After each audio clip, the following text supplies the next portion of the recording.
Juss Sweets family, welcome back to another video. I know it's been a while, but today I'm going to be showing you how I make spiced brown butter chocolate chip cookies. So you're going to need light brown sugar, butter, eggs, cornstarch, this is vanilla, cinnamon, nutmeg, flour, baking soda, baking powder, and I'm gonna add some dried cranberries in here, and of course chocolate chips. You can use any type of chocolate chips that you like. So first things first, I'm going to start by browning my butter.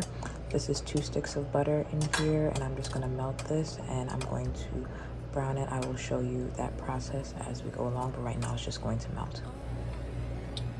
Okay, so as you can see here, my butter is melting. This is just maybe 3 minutes later. I'm melting it on a medium heat, and we'll get back to that. Okay guys, so I skimmed some of the foam off the top and let it boil for a little while, and as you can see, it's getting like a brownish color. I'm gonna let this sit on the heat for maybe like another 2 minutes to get it a little darker, and I'm gonna take it off. And then you need your butter to cool to where it's warm, not warm to the touch. So it needs to be completely cool, but doesn't need to be solid after it's taken off the heat, so it doesn't melt your sugars. So it needs to cool for at least like 30 minutes to an hour. So guys, my brown butter is all done. I just turned off the heat, and I'm going to transfer this into a different bowl so it can cool faster. So I have my brown butter here, and I took the liberty of measuring out all of my other ingredients. But I have my eggs and vanilla separated in here. I have my 2 sugars in here. I have all my dry ingredients in here, so that's my flour, the cornstarch, baking powder, baking soda, salt, cinnamon, and nutmeg. And in here I have the chocolate chips and some dried cranberries.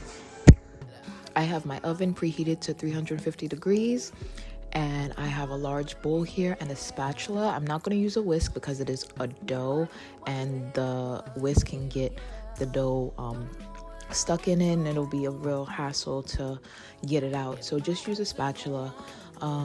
So I'm pouring my cooled brown butter into my bowl now, and adding in both of my sugars, which is my white sugar and my light brown sugar. I'm going to mix that together very, very well with my eggs and vanilla.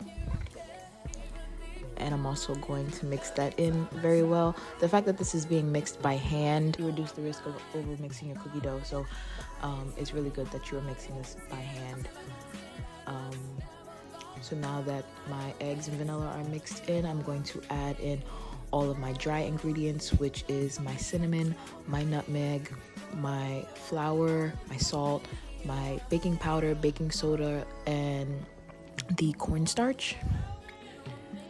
It's all mixed. I am going to add in my dried cranberries and my chocolate chips, and I'm going to fold that in.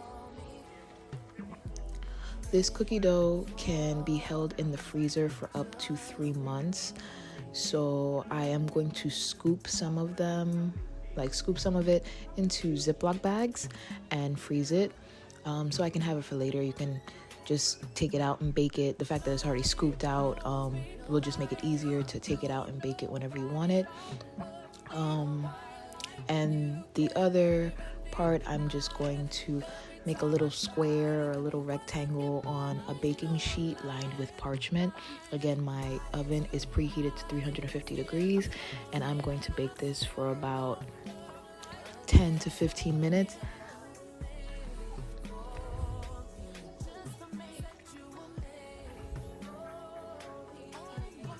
And I will see you when it is out of the oven.